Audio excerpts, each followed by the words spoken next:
1963, Psalm de John Coltrane. Inutile de préciser que ce succès de l'année ne le fut pas pour moi cette année-là. À 10 ans, je n'écoutais pas de jazz. On n'écoutait pas de jazz à la maison. Disposions-nous déjà d'un tourne-disque ? Oui, bien sûr. Il se fermait comme une valise, et quand on l'ouvrait, le haut-parleur faisait une étrange boursouflure à l'intérieur. Le bras, en plastique jaunâtre, se terminait par une excroissance mobile qui permettait, si j'ai bonne mémoire, de lire le disque soit avec l'aiguille des 78 tours, soit avec le diamant des micro-sillons. Parfois, le dimanche, mes parents écoutaient des disques de la Guilde internationale du disque. Je ne me rappelle pas lesquels. Je me rappelle seulement la pochette, toujours la même, de ces disques. Sur un fond blanc, en carton, était inscrit le nom du compositeur et le titre de l'œuvre, entouré d'une dizaine de médaillons à l'effigie de grands musiciens. Bach, Beethoven, Chopin, Mozart, je suppose, d'autres que j'ai oubliés, et Debussy. Debussy, je l'avais remarqué parce qu'il portait le même prénom que mon père. J'ai longtemps pensé que, ne fût-ce qu'en raison de cette concordance prénominale, mon père aimait Debussy, ce qui était complètement faux. Il y avait également des disques plus petits, et la pochette de ceux-là était en plastique translucide, de tendance beige ou orange, et non plus en carton blanc. C'est dans cette collection que j'ai écouté jusqu'à en connaître les moindres nuances, et à savoir les siffler intégralement sans fausse note, les ouvertures d'Egmont et de Coriolan. Un jour, l'électrophone stéréophonique a fait son entrée chez nous. Avec respect, je dirais presque vénération, mon père l'a installé sur le buffet de la salle à manger. Il a déployé les 2 haut-parleurs et les a ostensiblement écartés du plateau, les posant aux 2 extrémités du buffet à plus de 2 mètres l'un de l'autre. Puis, il a sorti un disque intitulé Spectacular Stereo, et là, ce fut un pur émerveillement. Nos visages, aux yeux écarquillés, suivaient le mouvement d'un avion traversant la pièce, un échange de ping-pong, ou les péripéties d'une partie de roulette russe s'achevant sur un « vous avez perdu » narquois. Assistait à une corrida ou aux derniers instants d'un sous-marin en train de couler, écoutait un extrait du boléro de Ravel en repérant la place de tous les instruments de l'orchestre. Le clou de ce disque, c'était 2 morceaux enregistrés en parallèle, du jazz sur le canal gauche et de la musique classique sur le canal droit, qu'on pouvait par conséquent, en jouant avec la balance, écouter séparément ou ensemble dans une joyeuse cacophonie. Tout cela pour dire, mais pas seulement, que nous n'écoutions pas de jazz à la maison.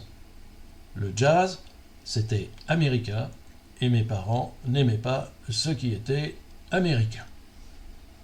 En ce qui me concerne, c'est plus tard, et même plus tard, que je m'y suis mis. Et justement, j'ai commencé avec Coltrane.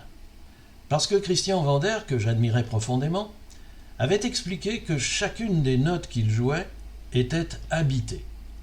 Alors, quand j'ai eu 25 ans, j'ai écouté Olé, et j'ai compris ce qu'avait voulu dire Vander à propos des notes habitées.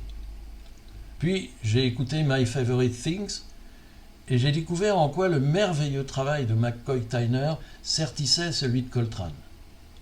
Puis, j'ai écouté A Love Supreme, et j'ai été pénétré par toute la profondeur et la spiritualité de cet enregistrement, notamment de sa 4e partie, Psalm. Une batterie totalement dévoyée de son rôle rythmique, n'utilisant que les tomes et les cymbales frappés avec des maillotches, à l'exclusion de la caisse claire et du charleston. Un piano se promenant sans aucune volonté tonale sur l'ensemble de son clavier où il dépose en grosses grappes des accords légers et diaphanes, comme du raisin chasselas.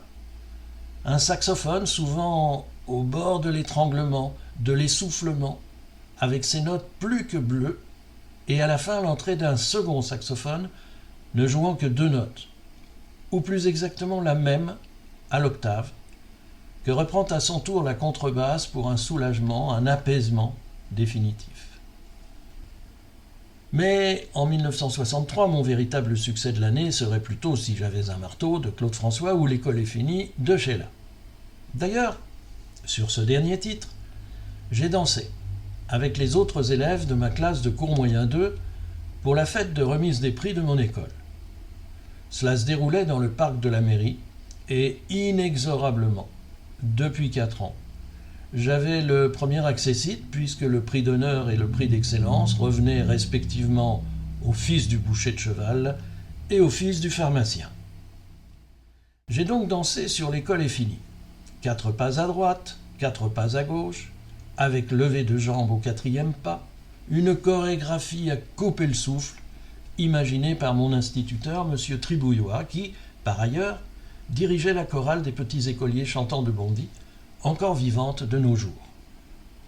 Cette année-là, il y eut dans la classe un prix de camaraderie. Les années précédentes aussi, probablement, mais j'ai oublié. Ce prix avait pour caractéristique d'être décerné démocratiquement par l'ensemble des élèves de la classe à l'issue d'un vote organisé par l'instituteur. Et en 1963, à la fin de ma dernière année d'école primaire, j'ai obtenu le prix de camaraderie. Je n'ai pas le souvenir d'avoir été particulièrement bon camarade, mais il appert que les autres élèves de ma classe en jugeaient autrement. Or, dans cette classe, il y avait Chancel. Chancel, c'était le cancre, comme il en a toujours existé et en existera toujours. Celui qui jamais, au grand jamais, n'obtiendra le moindre prix, la moindre récompense, durant toute sa scolarité. Je décidai alors que ce prix lui revenait plutôt qu'à moi. Aujourd'hui, plus d'un 20e de millénaire plus tard, je suis incapable de dire si ma décision fut acceptée ou non par l'instituteur.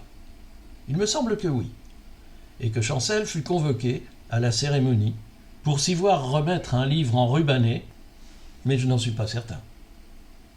Cette même année, il se produisit dans l'enceinte de mon école quelque chose qui eut des répercussions importantes et définitives sur la suite de ma vie. J'étais un garçon agité, nerveux sans doute, agressif souvent, aimant la violence malgré ma petite taille et le volume réduit de mes muscles. Une petite teigne, à telle enseigne qu'à l'école maternelle, il avait fallu me faire prendre mes récréations seul pour éviter les bagarres. J'ai déjà expliqué cela dans un épisode précédent. À l'époque dont je parle, existait, après les 5 années préparant au collège ou au lycée, ce que l'on appelait les fins d'études, pour les élèves n'allant pas au-delà du certificat d'études primaires, le certif. Il y avait donc des grands dans la cour de récréation. Et ce jour-là, j'avais dû en énerver un suffisamment pour qu'il me prit dans ses bras, me soulevât à l'horizontale et me laissa retomber sur le sol de la cour. Et je suis mort. Durant quelques secondes, j'ai eu le souffle coupé, j'ai perdu conscience. Puis, je me suis réveillé. Une fois ressuscité, je me suis promis de ne plus jamais donner un coup de poing, de ne plus jamais me battre, de régler mes problèmes et mes conflits d'une autre façon. J'ai tenu ma promesse. J'ai façonné d'autres armes, notamment langagières, pour faire respecter ma place dans la société. J'ai fourbi ma répartie et mon sens de la pointe verbale. Mon regard m'a servi tantôt d'écu, tantôt d'estoc.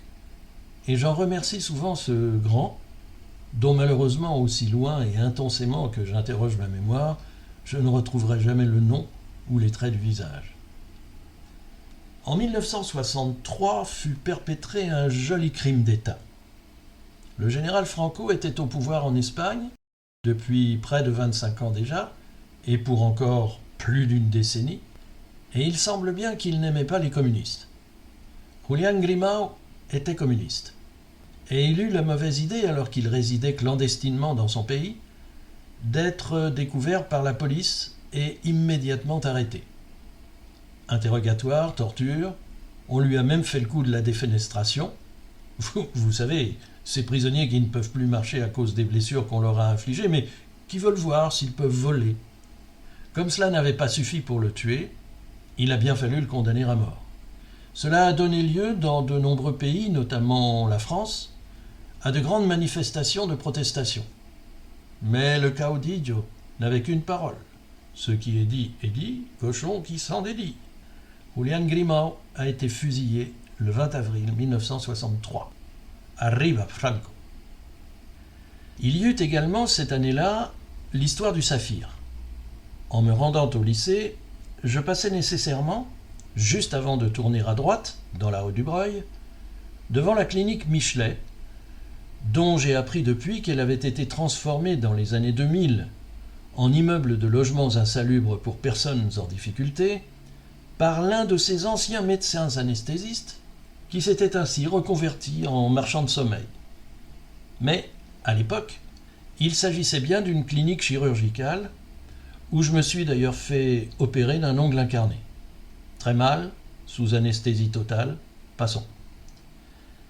Face à cet établissement, tous les jours, quel que soit le temps, se tenait debout, immobile, un vieil arabe.